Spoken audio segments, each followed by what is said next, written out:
Shalom, selamat pagi menjelang siang. Walaupun nama saya tadi sudah disebut, tapi perlu diulang lagi karena banyak yang salah. Nama saya Sadikun Lee, tidak sama. Ya, tidak sama Dikun, cukup Sadikun saja. Jadi Bapak Ibu Saudara bicara tentang penginjilan efektif. Ya, jadi karena durasi waktu, ya, sehingga kita hanya menyampaikan beberapa pokok, ya, bagaimana kita bisa mengimplementasikan ya begitu banyak materi yang sudah dipaparkan dan juga banyak hal yang sudah dikerjakan oleh Bapak Ibu yang hebat, ya, luar biasa. Tapi memang kenyataannya itu belum cukup, ya, sehingga memerlukan ya, tindakan lanjut.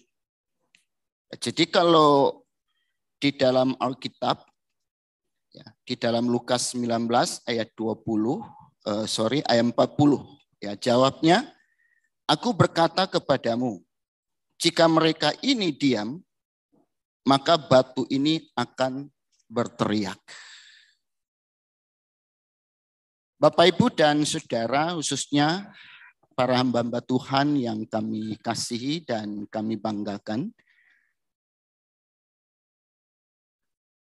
boleh dikatakan bahwa kami ya, sebenarnya tidak datang untuk menggurui, ya, tapi saya berpikir kehadiran kami lebih bersifat sebagai supporter.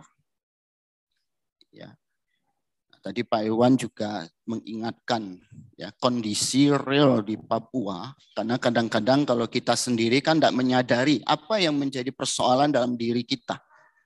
Nah, sehingga ada teman yang menyampaikan, ini loh masalahmu, ini loh persoalanmu. Ya. Nah, jadi kita ini hanya sebagai supporter yang datang ya untuk memberikan support.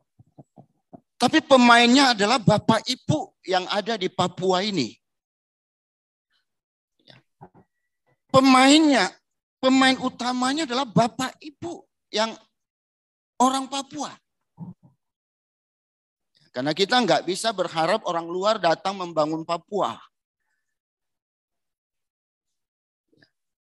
Jadi kami hanya berkata, hei orang Papua, kau hebat, kau bisa.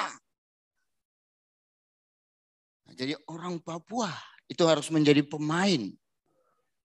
Ya. Menjadi tuan di tanahnya. Ya. Bukan jadi penonton. Ya, pertama kali saya menginjakkan kaki di Papua memang saya agak tanda tanya. Saya sedih gitu loh. Ya. Yang punya toko, yang berdagang, pegawai-pegawai yang ya itu hampir kok gak ada orang Papua. Tapi ketika saya keluar dari bandara, saya lihat orang Papua di mana? Jual sirih di pinggir jalan. Pinang ya. Nah, jadi kami datang untuk memberikan support. Ya, kami tidak lebih pintar dari orang Papua. Ya. Kami hanya berkata Papua bisa karena Tuhan ada bersama dengan Papua. Apalagi kita sebagai orang Indonesia tentu bangga dengan Papua. Dengan predikat sebagai kota Injil dan sebagainya. Ya, jadi mari kita akan bersama-sama ya, menjalankan tugas kita. Jadi ada 5 poin, ya. Jadi saya hanya menyampaikan pointer karena saya juga sifatnya hanya menggantikan Bapak Ketum PGPI yang sudah kembali ke Jakarta sehubungan dengan salah satu pimpinan kita, Sekum, yang dipanggil Tuhan. Ya, jadi saya masih ada bersama dengan Wasekum, Bapak Hanopalit. Jadi saya mungkin banyak belajar dalam forum ini, ya, sehingga mungkin apa yang saya mau sampaikan ini Ya, boleh jadi adalah merupakan intisari dari apa yang saya pelajari. Ya, jadi pertama, ya, sekali lagi bahwa doa dan penginjilan yang efektif. Ya, jadi pertama, doa itu ya nggak bisa dipisahkan dengan penginjilan. Seorang penginjil boleh jadi dia terlalu banyak berkata-kata tapi tidak banyak berdoa. Ya. Jadi saya sangat setuju ya dengan Ibu Shirley kemarin mengingatkan kita bahwa kerajaan Allah itu bukan terdiri dari kata-kata. Tapi doa adalah kata-kata yang paling efektif menjangkau hati Tuhan. Jadi doa ya, dalam kesatuan tentunya. Kita bersyukur bahwa ada langkah-langkah maju di aras-aras gereja nasional. Ya, tadi Pak Roni sudah bicara dan banyak hal. Ya. Jadi sekali lagi bahwa doa itu bukan ritual. Tapi doa adalah sebuah realita untuk menjangkau kehidupan kita. Jadi doa dan penginjilan itu adalah merupakan satu kesatuan. Nah, kita bersyukur ada jaringan doa nasional ya, yang juga luar biasa ya, gerakannya. Jadi doa yang bagaimana? Ya doa yang menjawab doa Yesus. Di dalam Matius 17 ayat 21, 23 kemarin juga sudah disinggung oleh Pak Hizkia. Ya. Ketika kita berdoa, kita minta Tuhan menggenapi. Tapi sekarang Yesus sedang berdoa, maka giliran kita untuk menggenapinya. Karena menurut saya, tidak ada pekerjaan Tuhan, tidak ada penginjilan yang efektif kalau tubuh Kristus tidak satu.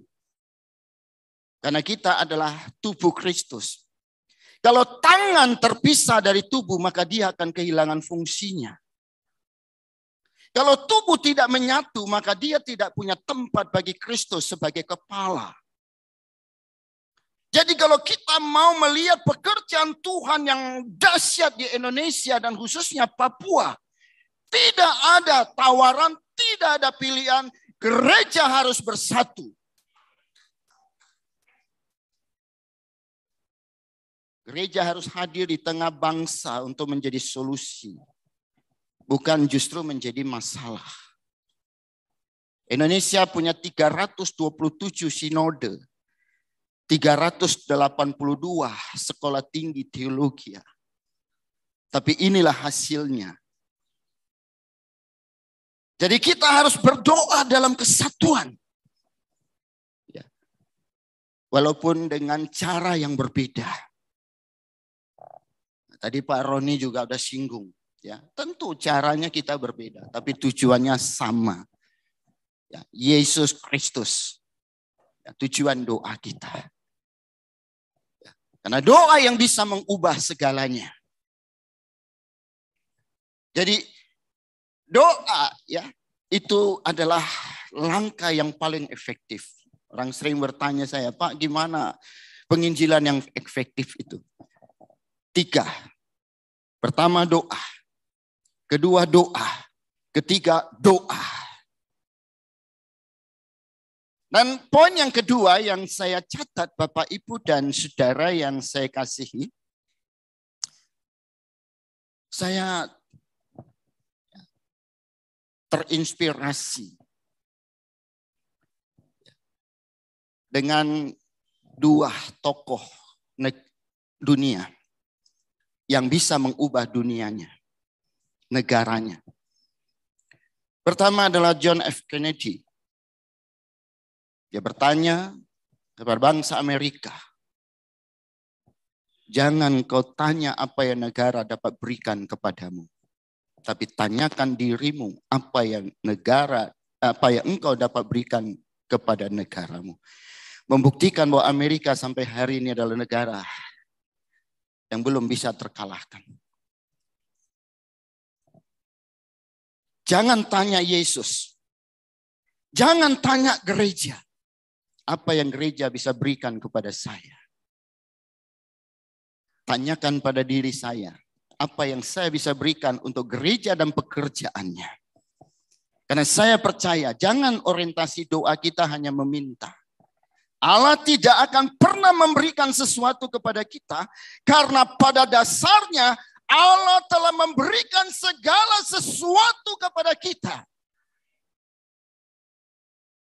Tidak ada yang lebih bernilai yang bisa kita berikan kepada Allah.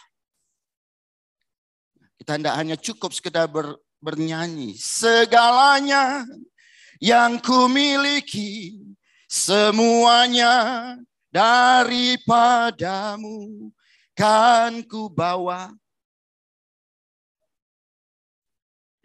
Apa yang kau telah bawa kepada gereja? Apa yang telah kau lakukan buat Tuhan?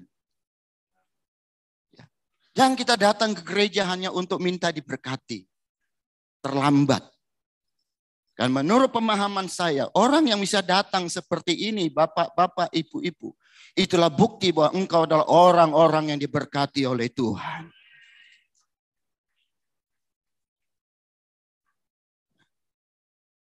Jadi mulai sekarang, kalau kita mau melihat Papua maju, ya, orang luar mungkin banyak, Pak Irwan banyak melakukan, ya, misionaris banyak masuk. Tapi kuncinya ada di orang Papua. Ya. Nah, jadi yang kedua tadi, ya, sekali lagi Bapak Ibu yang saya kasih. Ya. Tokoh kedua namanya Deng Xiaoping. Yang akhirnya membuat negara Tiongkok seperti hari ini. Ya. Deng Xiaoping berkata kepada rakyatnya, aku tidak peduli engkau kucing putih atau kucing hitam. Yang penting kau harus bisa tangkap tikus. Gak penting rambutmu lurus atau keriting. Tidak penting kulitmu hitam atau putih. Tidak penting strata berapa studimu. Yang penting kau harus bisa menangkan jiwa bagi Kristus.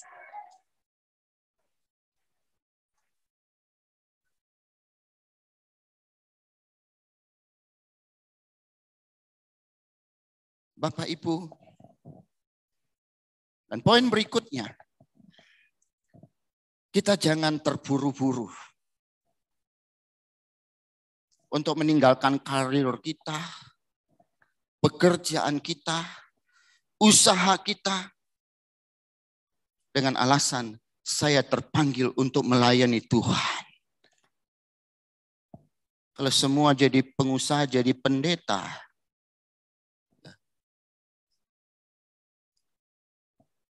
nah, sekarang karena banyak orang Kristen tinggalkan posisinya di pejabat, ya, akhirnya itu diisi oleh orang-orang lain.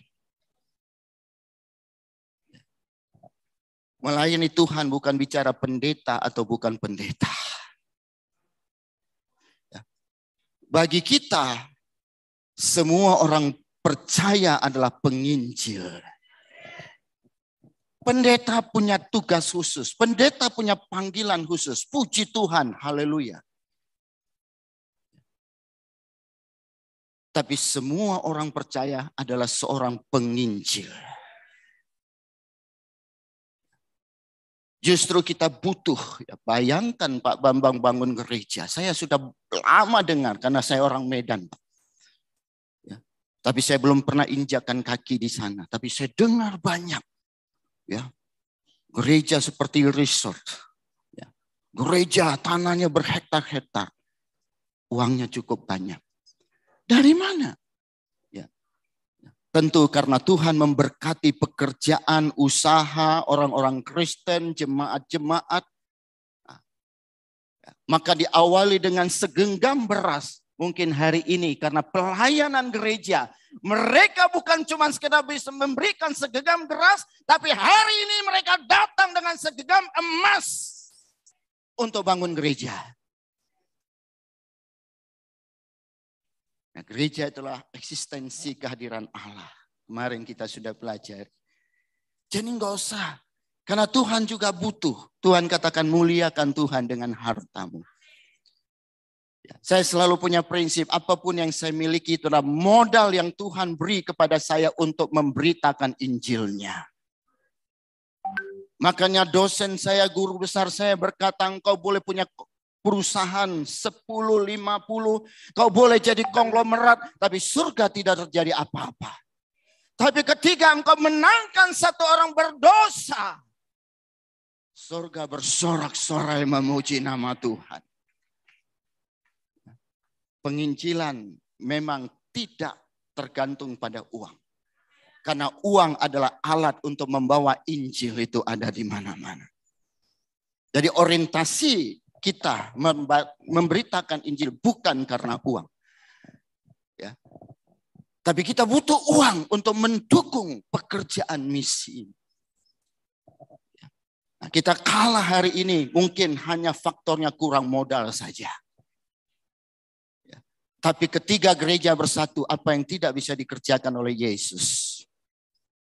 Nah, mungkin Bapak Ibu Saudara, yang terakhir sekali lagi. Ya, bahwa penginjilan yang efektif bukan bicara metode. Ya, tapi penginjilan yang efektif itu adalah bicara kuasa Kristus. Ya, kita lihat begitu luar biasa gereja mula-mula. Ya, orang buta dicelikkan. Orang timpang berjalan. Dan itu sudah disaksikan oleh bapak-bapak dalam pelayanannya. Ya. Dan kita percaya Tuhan juga yang sama akan mengerjakan hal yang sama. Dulu, sekarang, dan untuk selama-lamanya. Sampai Papua penuh dengan kemuliaan. Indonesia penuh dengan kemuliaan. Itu tujuan akhir. Bahwa pada akhirnya semua orang harus mengaku dan semua lutut harus bertelut. Mengatakan bahwa Yesus adalah Tuhan. Akhirnya saya sekali lagi memohon maaf untuk ketidakhadiran Bapak Ketua Umum PGPI. Sehingga kami dipercayakan untuk menggantikan beliau. Tuhan Yesus memberkati kita semua. Amin. Situ.